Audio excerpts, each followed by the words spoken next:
junto com o programa de pós-graduação em saúde coletiva, desenvolvendo mais uma atividade, aquelas de rotina semanal que o programa tem, que se chama Saúde Coletiva Face a Face, as interfaces, né? Que podemos dialogar no nosso campo de conhecimento. E é uma satisfação ter todo mundo, né? É um incentivo para os nossos alunos, nossos professores, nossos colegas, né? de departamento, de centro de ciências da saúde e outros locais, outros setores, que a gente faz então essa atividade de debate nas tardes de quinta-feira. Hoje a gente tem o prazer de contar com a professora Maria Cristina Calvo, né, que gentilmente aceitou nosso convite, né, de estar essa tarde conosco. Então, eu passo a palavra para o Rodrigo, então, começar a apresentação da temática e da professora Cristina. Muito obrigado, Marta. Obrigado pela presença de todos e todos, como Marta ressaltou. Queria agradecer especialmente a Cris, que topou estar com a gente nessa tarde, né? Como a gente já conversava antes do início da atividade, se tem uma iniciativa dentro do departamento, dentro até das articulações do SUS, que é importante, é pertinente a esse momento pandêmico, é a iniciativa do Telesaúde, né? Com todos os riscos de ataque sistemático que sofreu ao longo do tempo, né? E a gente sabe que é uma iniciativa das que mais transformou a realidade de vários estados, mas particularmente aqui de Santa Catarina, veio cumprir uma lacuna, né, Cristina, que faltava há muitos anos, então é uma estratégia muito mais do que capacitação, uma estratégia que vai em todas as dimensões, né? Não vou ficar falando disso, porque a temática é da Cristina, né? Mas com toda certeza é uma antecipação, né? Se a gente pensar do tempo que já existe essa estratégia do telesaúde no Brasil, e particularmente para a gente é uma felicidade ouvir a Cris, que é quem lidera, ou pelo menos está à frente há muito tempo dessa iniciativa dentro do nosso departamento, né? Então a gente nunca sabe quem está aqui com a gente, né? Pode ser que sejam só nossos alunos e alunas, mas é sempre importante a gente apresentar as pessoas, Cristina. Então eu queria te apresentar como, né, nossa colega do Departamento de Saúde Pública, uma pessoa que lidera diversas áreas importantes da saúde coletiva no país, né, particularmente no campo da avaliação e da gestão em saúde, né? A Cris tem não só como pesquisadora, mas um protagonismo também em frente a todo esse movimento de pessoas que estão dialogando com serviços de saúde, né? Sempre é um prazer te ouvir, Cristina, porque a gente sabe que você tem uma capacidade de articulação das três áreas da saúde coletiva que realmente chama atenção, né? E para aqueles e aquelas que pela primeira vez estão participando da atividade, a gente tem alguns pactos, né? Que é sempre bom a gente reafirmar, né? Então, nossa convidada vai ter de 20 a 30 minutos, né? Quando estiver chegando perto dos 30, porque às vezes a gente acha que vai falar pouquinho, quando vê já está no 25, né? Quando estiver chegando pertinho, eu dou um toque, né? Claro que pode passar um pouco, se precisar. E a segunda metade da atividade são questões que o público vai colocando para a gente. Então, todo mundo que quiser se manifestar, quiser fazer pergunta, quiser de alguma forma dialogar com esse debate de hoje, né, deve colocar por escrito no chat. Maria Júlia e eu vamos estar sintetizando todas essas atividades, essas falas, essas perguntas, e eu vou passando para a Cris em bloco para ela estar respondendo, dialogando, de uma maneira que a gente consiga até às 15 horas, pouquinho talvez depois, encerrar, né? Como a gente sempre reforça, né? Essa ideia do tempo é muito importante nos dias atuais, né? Então, é uma atividade programada para 1 hora mesmo, né? E sem mais delongas, Cristina, então, tá contigo. Obrigado, Cris.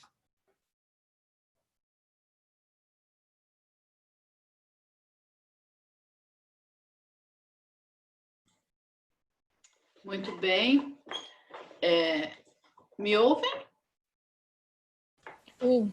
Perfeitamente. Tá bem? Então, muito bem. Eu inicio, então, agradecendo essa oportunidade de conversar com vocês sobre o tema, de escutar um pouco as dúvidas e também aprender um pouco com experiências que talvez vocês tenham. Tem aqui pelo menos o Mauro, que com certeza tem experiência nesse campo e vai poder contribuir falando algumas coisas também. Mas como não sei também, como o Rodrigo disse, eu também não sei quem são todos os participantes, eu vou falar um pouquinho do conceito e de onde vem a telesaúde para localizar um pouco os termos que estão sendo usados frequentemente aí na mídia, nas reuniões de assembleia, enfim, as pessoas estão atrás de telesaúde agora. Mas no Brasil foi só na década de 90 que se começou a pensar em telemedicina, e era telemedicina, pensando na prática médica realizada à distância, independente do instrumento utilizado para essa relação.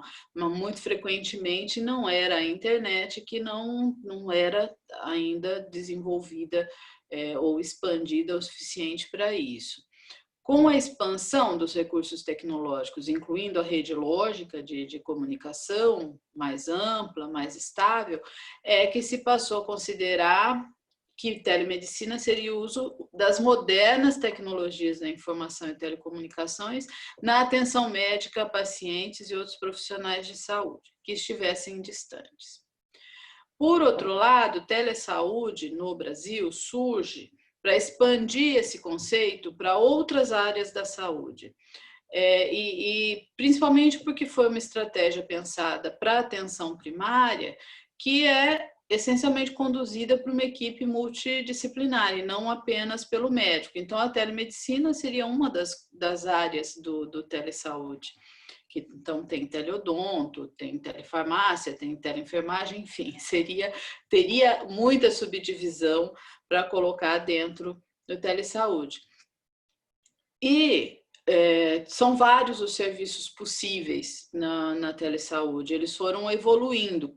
Começou no Brasil com a questão da teleeducação e do telediagnóstico, principalmente porque a telesaúde resolvia a questão de deslocamento desses profissionais para fazer educação permanente, porque daí eles podiam fazer no seu próprio local de residência, de trabalho, e também os deslocamentos dos exames muito frequentes para pacientes e que são relativamente simples, como ECG, espirometria, dermatoscopia, radiologia, enfim.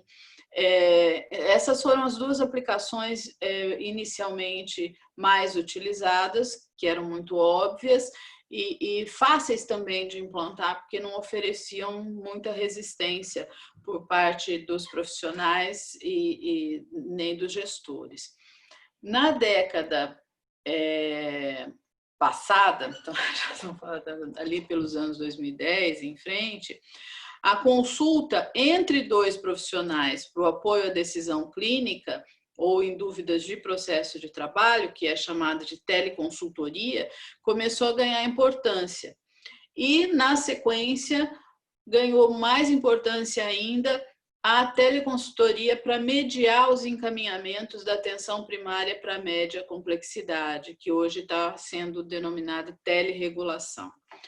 Essa intermediação entre a atenção primária e a média complexidade acaba por cumprir o papel da referência e contra-referência no nosso sistema, uma vez que o profissional, para encaminhar um paciente para uma determinada especialidade, antes precisa descrever o caso do paciente que deseja encaminhar, e um profissional especialista vai fazer uma orientação baseada em evidências sobre encaminhar ou não esse paciente. E para qualquer uma dessas situações, esse especialista vai fazer uma orientação de conduta para esse profissional que é o médico assistente, ou enfermeira assistente, ou dentista assistente do paciente.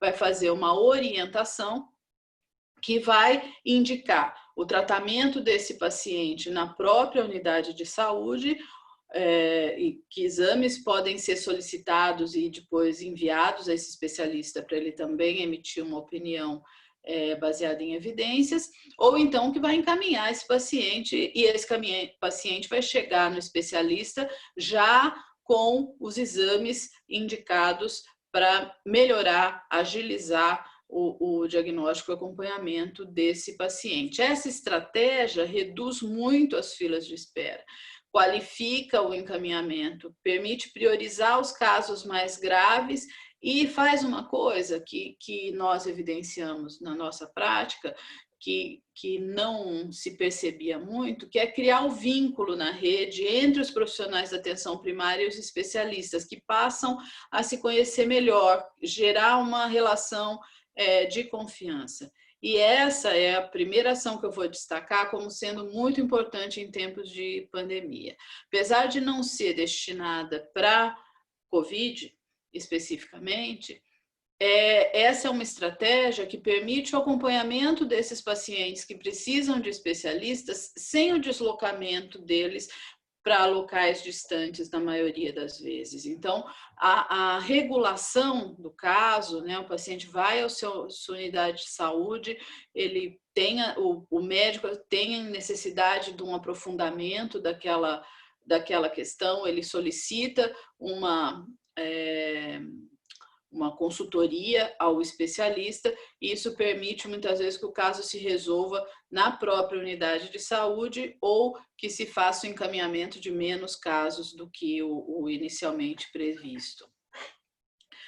Mas o que aconteceu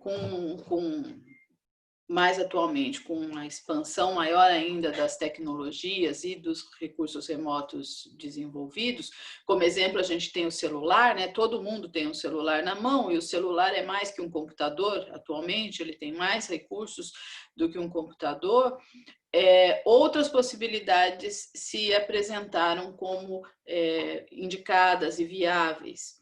A primeira foi a teletriagem, que seria um contato direto do paciente com o serviço de saúde para resolver uma demanda administrativa, dúvidas sobre orientação de tratamento, ou até mesmo saber se precisa ou não de uma consulta com um profissional de saúde. A teletriagem já é utilizada internacionalmente há alguns anos, já tem descritas na literatura suas vantagens, desvantagens, suas indicações, e essa é uma das modalidades de serviço que vários municípios catarinenses introduziram em vista da pandemia. Eu vou falar um pouquinho adiante quando falar especificamente do caso de Santa Catarina.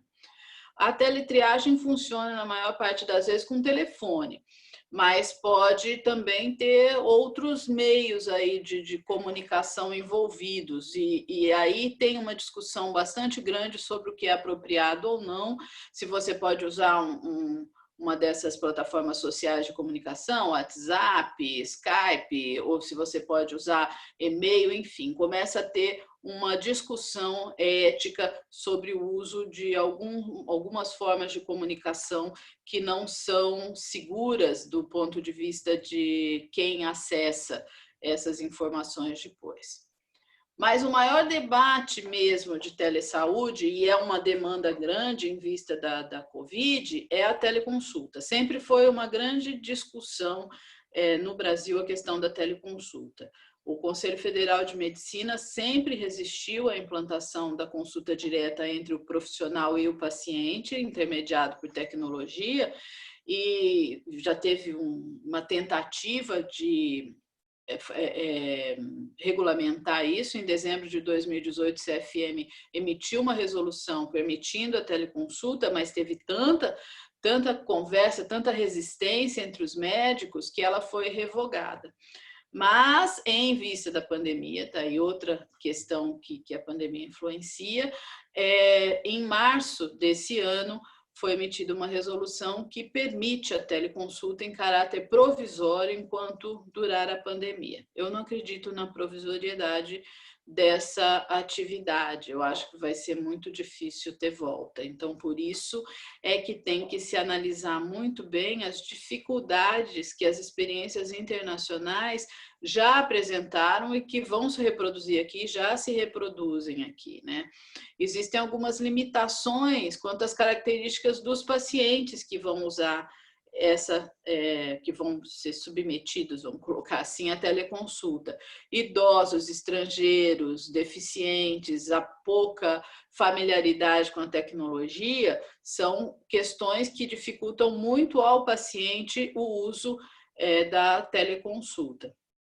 E aí outra limitação são os próprios meios tecnológicos, né? Algumas redes muito instáveis, da onde é que esse esse paciente vai acessar, se é celular, como é que se ele tem se tem Wi-Fi ou se é com um pacote de telecomunicação, enfim, o custo disso, e sistemas seguros que façam o trânsito dessa conversa, que possam depois gerar, inclusive, a guarda de informações, ou seja, o paciente é atendido por um WhatsApp, se for o caso, mas e onde fica essa informação depois, né? E um problema grande também, que é a capacitação dos profissionais para exercer esse tipo de atividade. Tem também a questão das barreiras culturais, essas tanto da população quanto dos profissionais, que é a resistência a acreditar numa consulta que não seja presencial, onde o profissional não possa ferir os sinais do paciente e tenha que confiar nos sintomas que são relatados por ele. Aí eu vou falar um pouquinho dessas dificuldades para vocês poderem até ajudar, né, no prosseguimento dessas políticas no país. A primeira que eu vou colocar é a capacitação dos profissionais, porque isso está na nossa área, está na academia isso, né? Então, tem uma percepção, senso comum, talvez, de que fazer consultoria, fazer consulta, fazer laudo à distância, né? Então, se fazer uma teleconsultoria, uma teleconsulta, um laudo à distância, seja mais simples do que fazer isso presencialmente, e não é mais difícil, é mais complicado. Você tem que aprender a fazer isso, tanto nas questões da própria tecnologia, como na questão da linguagem que você vai usar, nas suas expressões, na forma que você aborda, né? Então, as dificuldades dessa forma de atendimento têm que ser colocadas na formação dos profissionais, e não necessariamente numa disciplina específica, mas nas próprias disciplinas clínicas que vão abordar como é que o paciente pode fazer como é que o profissional pode fazer a abordagem de um caso clínico.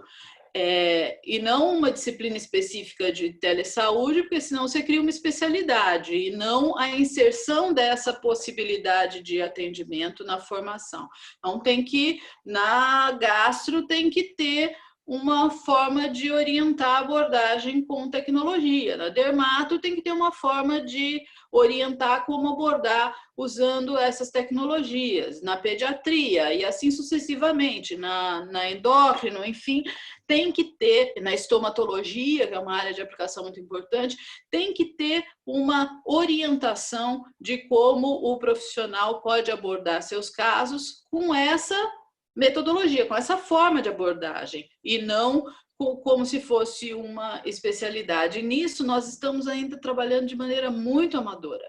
Temos muito pouca formação dos novos profissionais para uso dessa tecnologia. E aí fica complicado mesmo, aí não vai dar certo. Vai ser difícil conseguir implantar. A gente ainda trabalha capacitando rapidamente quem vai exercer essas funções. Enfim, é uma coisa que a academia vai ter que dar conta.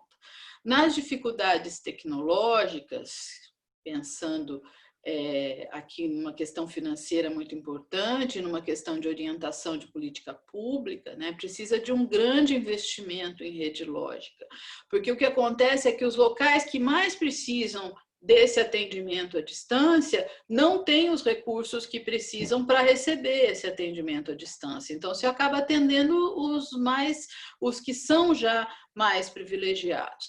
E isso é uma coisa que exige política pública. Nós precisamos ter um estímulo à implantação de redes ágeis em locais distantes. Admite-se que o 5G vai ajudar muito nessa questão, mas precisa pensar que não basta ter 5G, precisa receber o sinal de telecomunicação lá e precisa ter um celular lá que também consiga captar esse sinal e transmitir esse sinal. Então, precisa de investimento público mesmo para isso, porque senão quem mais precisa não vai receber da mesma maneira. E nas barreiras culturais, eu acho que elas ainda são mais dos profissionais do que dos pacientes. Nas experiências que eu tenho notícia, que já estão em curso na pandemia, nas que foram utilizadas, os pacientes têm menos resistência do que a gente imaginava.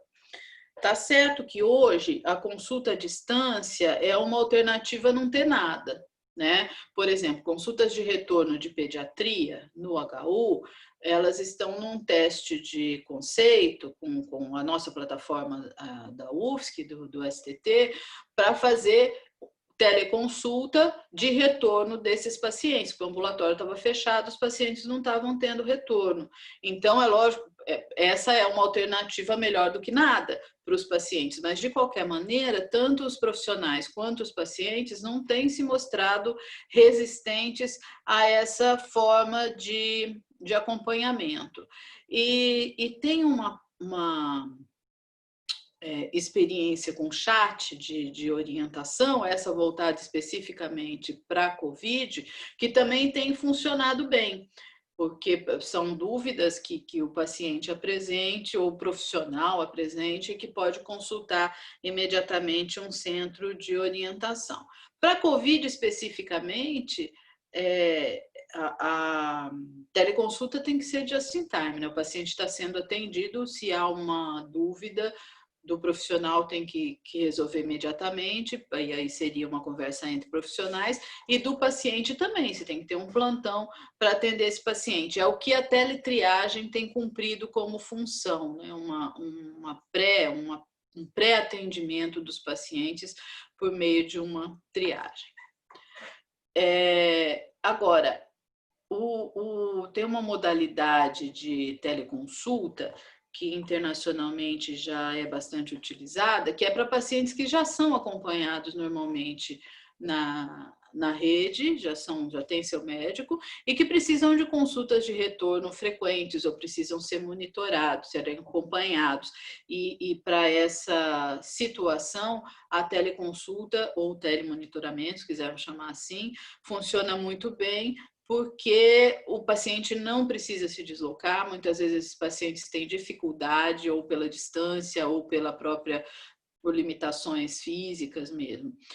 Para esse telemonitoramento, uma questão bastante importante é você ter à disposição equipamentos de mediação que consigam fazer aferição de sinais básicos, pressão arterial, temperatura, glicemia, tem otoscópio, tem um laringoscópio, tem já vários equipamentos portáteis, digitais, que conseguem transmitir sinais vitais do paciente para uma plataforma e um profissional receber e analisar esses sinais. Já existe no mercado, inclusive no Brasil já foi apresentado esse tipo de equipamento, só que eles são caros ainda, não estão tão facilmente acessíveis assim. Mas seria um avanço muito importante para a teleconsulta e para o monitoramento desses casos também. Muito bem. Então, o que é evidente para isso é que para qualquer uma dessas alternativas, para todas as alternativas de teleconsulta que se apresente, tem problemas que precisam ser superados. E tem uma dificuldade que eu deixei para o fim, que é uma dificuldade apresentada também internacionalmente, aqui já começa a entrar como um problema, que é a regulação do trabalho profissional, é a regulação do teletrabalho.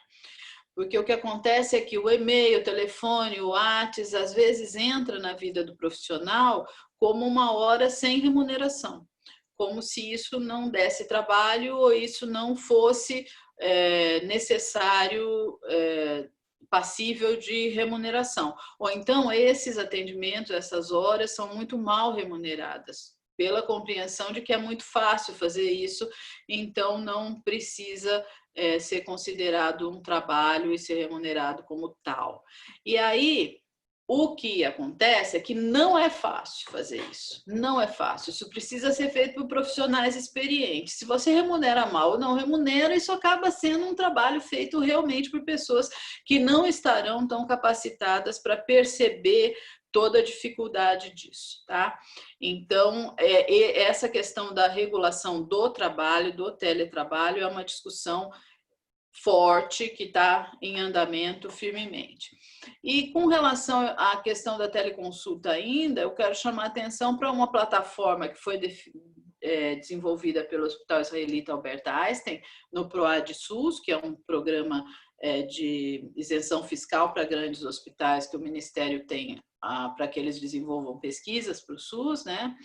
E eles desenvolveram essa plataforma, estão disponibilizando para os municípios que queiram utilizar, com uma capacitação para os profissionais, mas ainda tem a mesma dificuldade, né? Esses profissionais ainda não saberão trabalhar tão bem com isso, ainda não tem ainda muito claras quais são as indicações, não se sabe em que plataforma isso vai ser registrado, como vai ser registrado, enfim, ainda permanece como um problema. E a assistência privada gosta muito dessa história da teleconsulta, principalmente os convênios médicos, né? Porque é uma forma de diminuir as consultas dos médicos, e isso é uma coisa que tem que ser muito bem acompanhada também. Bom, falar de Santa Catarina, nós temos um núcleo que já atua há bastante tempo, a gente oferece já há 13 anos mais, a gente já oferece teleeducação, teleconsultoria, teleregulação, telediagnóstico. Nós sempre temos parceria com a Secretaria de Estado da Saúde e com algumas secretarias municipais de saúde que têm condição de ceder horas de profissionais, de produzir materiais para as atividades, enfim. O sistema tem na universidade uma parceria do Departamento de Informática e o Departamento de Saúde Pública para desenvolvimento de tecnologia, pesquisa, protocolo, fluxo, para implantar os serviços, enfim. E também temos na SES a maior parte do desenvolvimento, da realização dos exames de telediagnóstico, e temos dois data centers que armazenam nossas informações e nossas imagens de maneira segura. Um é o CIASC, que é o data center do estado de Santa Catarina, o outro é o CETIC, que é o data center da universidade. Então, a gente obedece muito bem às normas de segurança de dados, conforme está preconizado na nova legislação. Isso é uma coisa muito importante para observar quando se trata de telesaúde. Nós temos cobertura de 100% dos municípios catarinenses, nós temos mais de 30 mil profissionais cadastrados, e ao longo dos anos que tem essa atuação, temos mais de 20 mil certificações em curso, mais de 140 mil participações em web palestras, mais de 135 mil teleconsultorias e regulações, 132 mil laudos de dermato, 2 milhões de laudos DCG, mais de 4 milhões de imagens feitas nos hospitais usando o sistema. 6 centrais de regulação no nosso estado são parceiras e já trabalham com a regulação dos seus encaminhamentos usando o nosso sistema. São cerca de 20 especialidades diferentes que são reguladas, o que já tem evidente redução de fila e priorização de casos. Quem está usando teletriagem em Santa Catarina, que eu citei para vocês, estou acabando, viu? Quem está usando teletriagem no nosso estado, principalmente em vista da Covid, que eu comentei com vocês, é Joinville. São José usou alguns meses, teve problema com a plataforma, um daqueles escândalos lá do fornecedor. Balneário Camboriú, Itajaí e Jaraguá tem um sistema de teletriagem feito por telefone. E em Florianópolis, nós temos a questão de um sistema que eles já haviam desenvolvido antes, que é o Alô Saúde Floripa, para atendimento pré-clínico, um sistema de triagem no modelo português, no modelo inglês, que utiliza linha telefônica. Nessa linha telefônica, primeiro o setor administrativo verifica a característica da demanda, se pode ser resolvida lá ou não, passa para um enfermeiro, que também verifica se pode ser resolvida ali ou não, e depois passa para o médico, se for o caso, e às vezes isso é feito via WhatsApp ou via e-mail, não tem uma plataforma segura ainda para fazer isso. Bom, resumindo, Os problemas que a gente verifica aqui são problemas que a gente já sabia que encontraria, porque são relatados na literatura internacional, e tem algumas coisas que são responsabilidade da academia. A gente espera ter tempo de trabalhar isso ainda na academia, ainda na ativa, vamos ver. E o problema que nós temos ainda para garantir isso é financiamento contínuo, né? O Ministério interrompe financiamento, deixa a gente ao léu, e isso complica, porque os profissionais que a gente capacita para atuar no telesaúde não são profissionais que estão soltos no mercado. A gente precisa garantir que eles fiquem sempre conosco, né? Enfim, é isso. Mas nós temos promessa de novos financiamentos do Departamento de Saúde Digital. Vamos ver se conseguimos ampliar os nossos atendimentos. Para começar,